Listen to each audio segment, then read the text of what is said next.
So I want to talk to you a little bit about media right now because it's kind of a crazy time. And, in the background, we've got the Warner Brothers, Paramount, Netflix saga, which is continuing to play out. I think it's anyone's guess as to where this all ends up. But the question I want to start with you is, what impact do you think this consolidation will end up having on the content and the films and the TVs that will end up being produced in the end? Yeah. Well, it is certainly a fascinating saga. And I think ultimately consolidation is natural and appropriate and expected in the media industry right now. Consumer needs are evolving and we have to adapt. I think the way Tubi looks at it, we have a very diverse and diversified collection of content. We work with creators, some of the world's most popular creators. We work with Hollywood. We work with independent filmmakers. And we expect that there will be even more stories and more storytellers that we will be putting in front of our audience in the future. So, certainly, there will be implications from consolidation. But I actually think the real story here isn't who buys who. It's how is the future of streaming going to evolve as we see this convergence between social and the creator economy and Hollywood. And you mentioned Right. YouTube. YouTube's got the Oscars. I think Instagram is now putting vertical videos on TV. You've got Tubi streaming the TikTok awards. We are seeing this convergence. And I think it's really going to force all of us to think about Right. how are we meeting the next generation where they are. So I want to get to all that, but level with me here. Do you think this consolidation is good for filmmakers? I think there's gonna be fewer players, but the general trends I don't think change here. At the end of the day, the real trend is that we are in an attention economy, and there's a battle for everyone's mind share.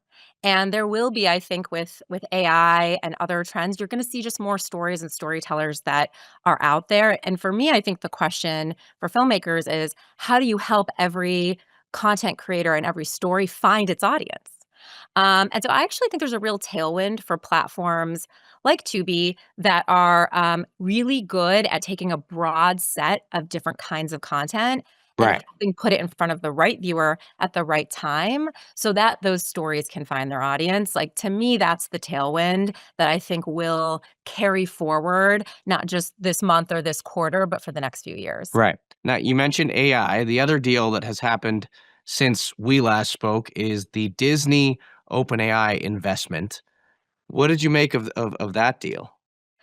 I'm not surprised. I think you're gonna see more and more of these kind of partnerships, and I think ultimately it's because there is an opportunity for AI, if used in the right way and responsibly, to democratize storytelling, to enhance creativity.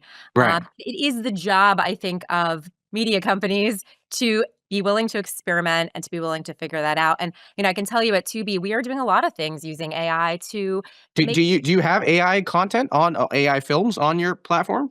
We don't yet. Okay. But I would tell you, we do use AI for a lot of other things, like figuring out how to help you find what to watch. One of the craziest stats is that the average American takes more than 10 minutes to find what to watch every night on Yeah. Yeah. Netflix. I take longer than that, by Yeah, the I way. think I do too. And Yeah. think about how when you open up, TikTok or Instagram, like, if you don't get something interesting within seconds, you bounce. And so I think there's a huge opportunity for AI there. I think with advertising and helping more brands create content that they can put ads on TV is another big area of opportunity. And then I do believe that AI will make it easier. It'll lower the costs and increase the speed for high quality production. And that can be a good thing for the industry if we sort of navigate that transformation in the right way.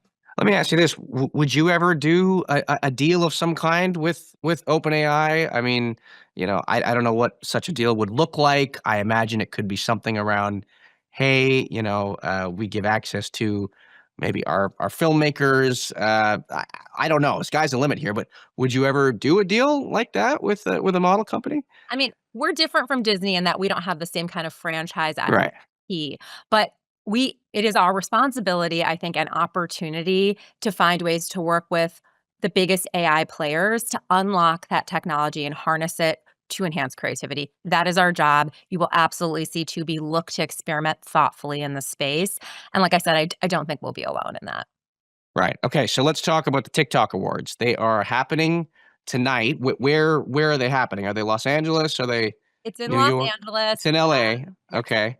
Yeah, it's gonna be And great. We've got, it's a celebration of some of the biggest creators at TikTok with a lot of entertaining talent. okay, and I want to get to the nominees in a second, but did you have to pay for the rights for this? How much did you have to pay? This was actually just a really, I would say, more strategic partnership between Tubi and TikTok to kind of expand the audience of people who can tune into the awards. And it's also worth noting that Tubi has been really doing some interesting things with TikTok creators for a while now. We cast TikTok creators in Hollywood films, probably our biggest franchise ever. It's called Sidelined. It stars a TikTok creator who's also a producer. It's had nearly 20 million viewers to date, all through viral marketing on TikTok. And as you know, Akash, we've also been bringing creators onto Tubi's platform. We have over 10,000 creator-driven titles now, and we are working with creators to help them kind of graduate into Hollywood, elevate their long form storytelling, and really just expand the pie so that they can do more projects, make more money, and be more successful. So I think it's much more of an alignment and sort of that acknowledging that convergence is happening. How can Tubi and TikTok work together to do that? Do you have a favorite creator that you're rooting for tonight? Do you have to be neutral I, on this, given that you're the I, distributor of some kind? I mean, can I'm we make I'm picks? rooting for as many people on in to Yeah, between. but there can only be one winner, Anjali. Everybody can't win. That's the point of the awards show. Well, I will say there's actually numerous winners. There are Right. multiple Yeah. awards, but I do think what's interesting about the creator economy in general is there are actually multiple winners because we have such diverse tastes, and there are creators that speak to different fandoms.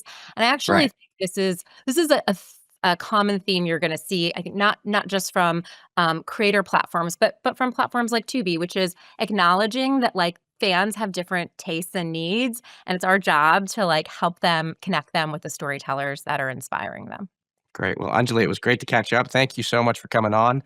That is Anjali Sood, the CEO of Tubi here on TITV.